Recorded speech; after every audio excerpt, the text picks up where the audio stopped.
of our live book readings. This week we are reading Origin of the Siren Wars, which is the prequel novella to the Siren Wars saga and tells the story a century before Selena's great-great-grandmother, Aila, accidentally starts the war between the humans, the sirens, and the mermaids. And I am super excited to read this with you. We're going to read the blurb in just a second. We're going to dive in and read the first part of the story.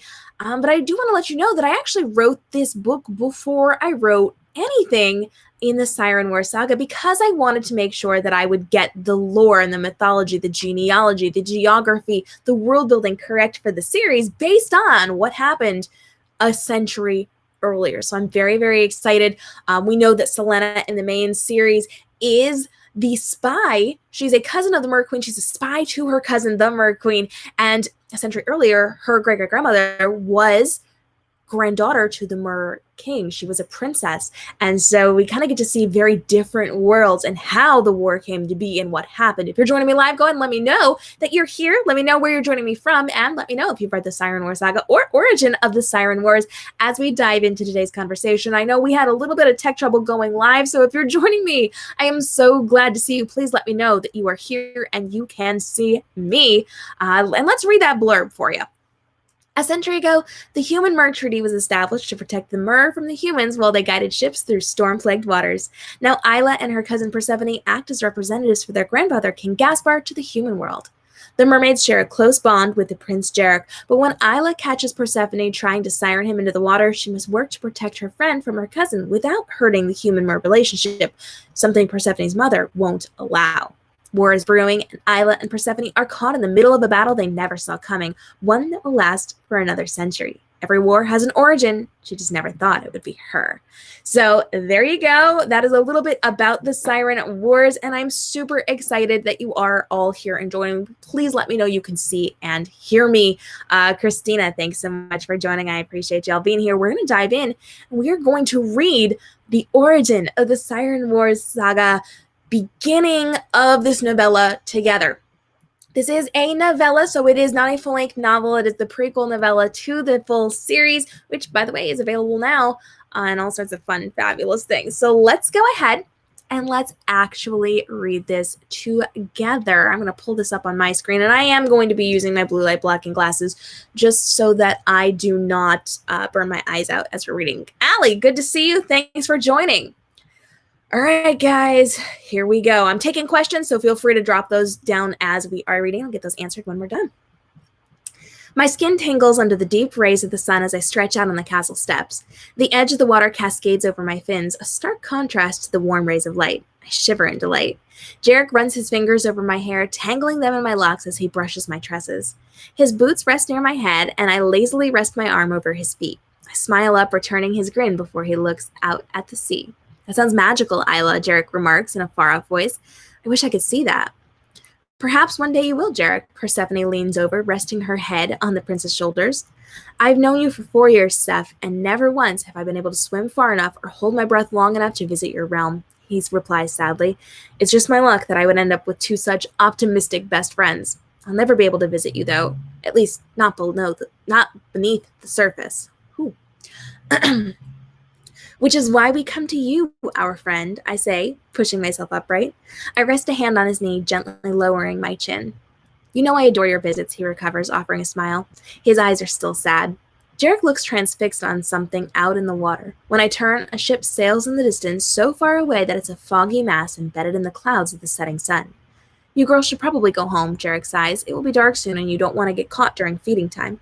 Traveling in the dark doesn't scare her, but traveling when the sharks make their way in to find their dinner is a terrifying experience. We'll be fine, Jarek, Seth tries to convince him. Just a few more minutes.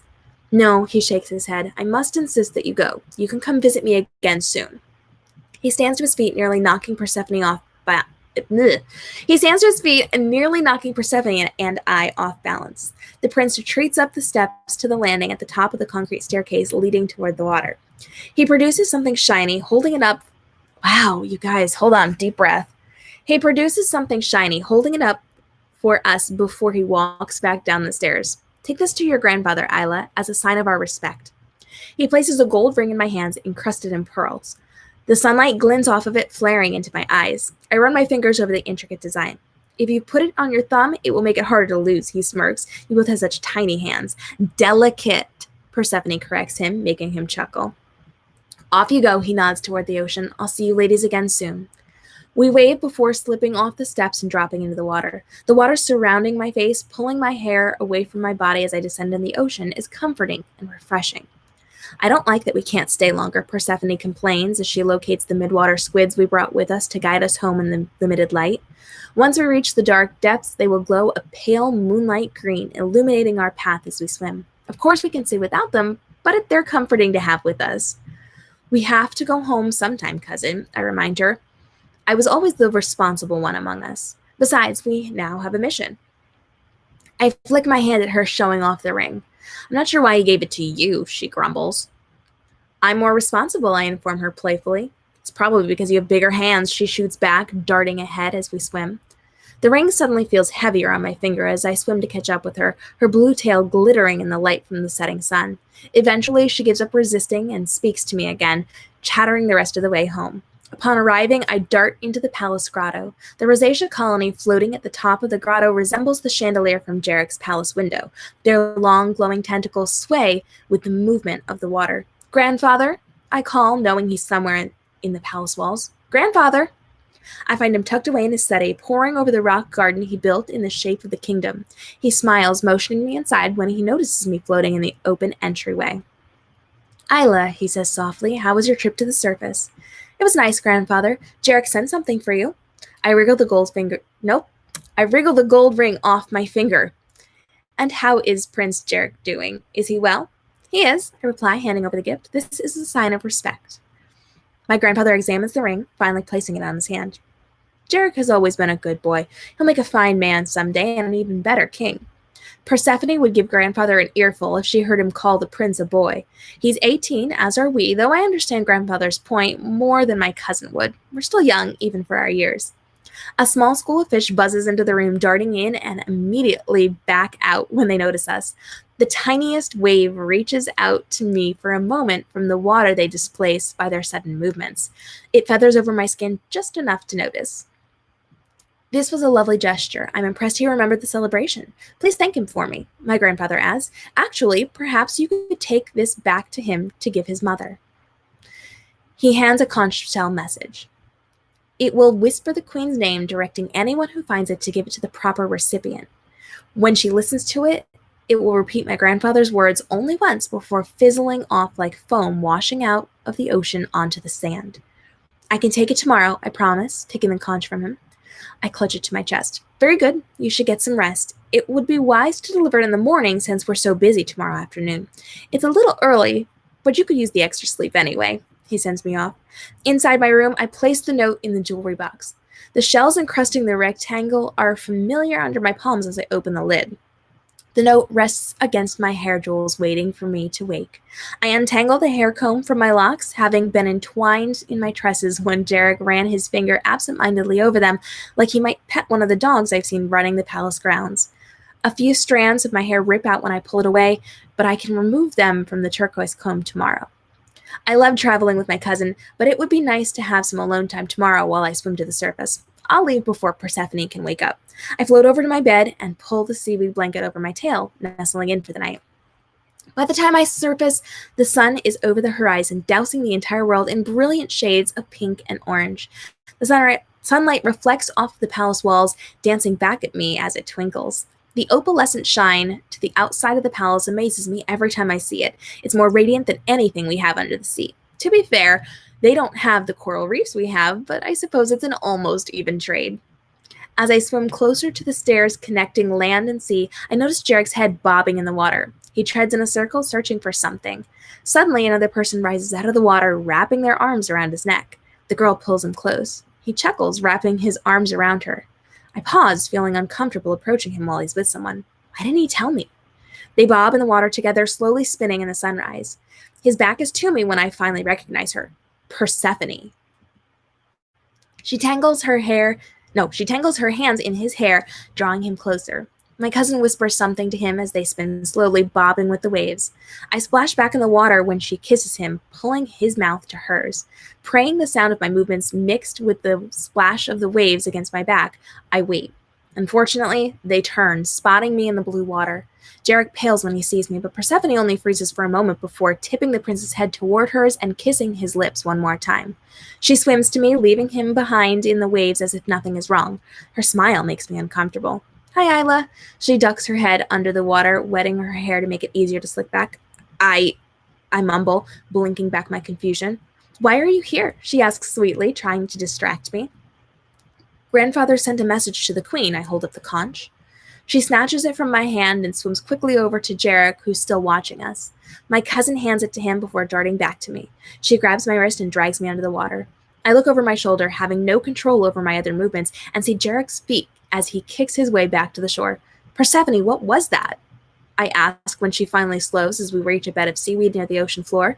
It waves to us, beckoning us to play. Nothing, she claims. What was Grandfather's shell about? Truthfully, I had no idea what he wanted, but that wasn't the point. You were kissing Jarek. I try to keep the confusion out of my voice to no avail. Yes, she looks back at me, finally releasing my wrist. But Jarek has never been interested in us. After all, mer and humans can never be together. I try to process the situation. We can, she announces stubbornly. A lock of her hair floats in front of her face, prompting her to angrily brush it back in the water. You can... What? We can be together, Jarek and I. I'm going to make it happen. How? I stop swimming, putting my hands on my hips. I wish I had added a belt like Grandfather's this morning to make me look more powerful and posing, but at least my ill use was striking and fierce with its collection of netting, shells, and pearls on my chest. You can't grow legs, you know, and he can't breathe underwater. We'll see about that, she mutters. Steph, you're being ridiculous. It can't happen. I use her family nickname to soften my words. We're in love, Aila, she shrieks. For a moment, it looks like she might want to take her words back, but with a slight shake of her head, she banishes those thoughts. She lowers her voice, seething. We are in love, and we will be together. We'll make it so. Yeah. Sorry, guys, I got into it there. We are in love, and we'll be together. We'll make it so. You don't have to help me, but you will stay out of my way. She turns, swimming off quickly. I think about going after her, but that would just lead to another fight. I take my time swimming back, not wanting to catch her, but still making sure to be back in time for the festival activities. Okay, guys, so that is the beginning part of the Siren Wars saga. You can see from the next paragraph, we're going to launch into the Pearl Ball, which is the mermaids celebration every single year under the sea. They do all sorts of things. They like celebrate all of the pearls that they've got there. It's a whole cultural thing, which you do then see inside of the... it's not working. There we go. Inside of the main Siren Wars saga series. If you've got questions about this, I would love to get those answered, and you can grab the full Origin of the Siren Wars at origininfo.kmrobinson.books.com. That is in the show notes for you as well, as we're here reading today and chatting about this. So I do want to let you know a couple of things about Origin of the Siren Wars. This was written before the main series because I wanted to make sure I got the genealogy, the geography, the world building, the mythology, and the lore, and like the history correct before I jumped into that story. The main series focuses on Aila's great-great-granddaughter and the fallout of the war that Aila unfortunately causes inside of this book. So if you want to find out why it's actually Aila's fault, why she caused this war, and how she accidentally swam into it, you can check out Origin of the Siren Wars. She's got this gorgeous silver hair, this gorgeous golden coral tail, and if you notice, she's got this really pretty shell crown, as do all of the mermaids inside of the Siren Wars saga. And if you take a look, I know it's hard to see on the novella here, but that crown is also on the spine. If you look up here in the corner, you'll see most of the Siren Wars, it's kind of blocked from the angle, but you can see how they've got the crowns on the spine for the entire series here as well. Those are real life crowns that I did make for the models to go on the cover. So I own those. I made those, and I have worn them in live streams before. And if you've got questions, I would love to get them answered about this right now. Allie, thanks for joining. I'm glad to see each and every one of you here. And I've got a bunch of notifications on my screen. I'm going to move those so that I can actually see how many of you are here hanging out with us and answering questions. We do have right here some character art. This is my Aila and her boyfriend, Troy, who you did not meet, but ooh, he's one of my favorite book boyfriends that I have written. He is a lot of fun. And so My mermaids all have interesting colored hair. They've got interesting colored tails, but then they focus very strongly on how pretty they look. The men all do hair for the women, so they'll sit there and like braid it and design it up and do all sorts of fun things. They wear lots and lots of pearls, lots and lots of like shoulder armor. And the girls have those beautiful ilyuses. You guys know I am friends with the Disney animator who created Disney's Little Mermaid and created her brassiere and the clasp on the back and like all the cool things. So those are very important inside of my stories as well. If you have not seen that interview, make sure you check that out. But we had a lot of fun. I had a lot of fun creating this story and creating the prequel novella to the Siren Wars saga. I hope you enjoyed today's reading. We do live readings every single week here on YouTube and on Facebook at 11 a.m. Eastern Time, and I would love for you to hit the subscribe and notification bell so that you don't miss out on next week's. You can vote. Tell me which of my books you would like for me to read next week. I've done quite a few of them already. And we're reading those first chapters, or if they're the shorter like novellas, we'll read the first sections of them to you so you can get a taste for those stories and see if it's going to be a good fit for you. And I would love to know, what stories do you want me to create next? Also, today at 3 p.m., just a few hours from now, we will be doing a live book cover design. You have the ability to vote. If we're doing today a dystopian or a fantasy book cover, it's going to be lots and lots of fun, and we're going to do that live here on the YouTube page. So just YouTube for that one, and you can help me make decisions in real time about the title, the tagline, the models I'm using, the backgrounds, everything I'm creating. You get to have a say in every single week, every single Wednesday at 3 p.m. Eastern. So hit the subscribe and notification bell. Thanks, guys, so much for joining me for my live reading of Origin of the Siren Wars. I'm so excited that each and every one of you joined me today. I will see you next week as we continue our live book reading.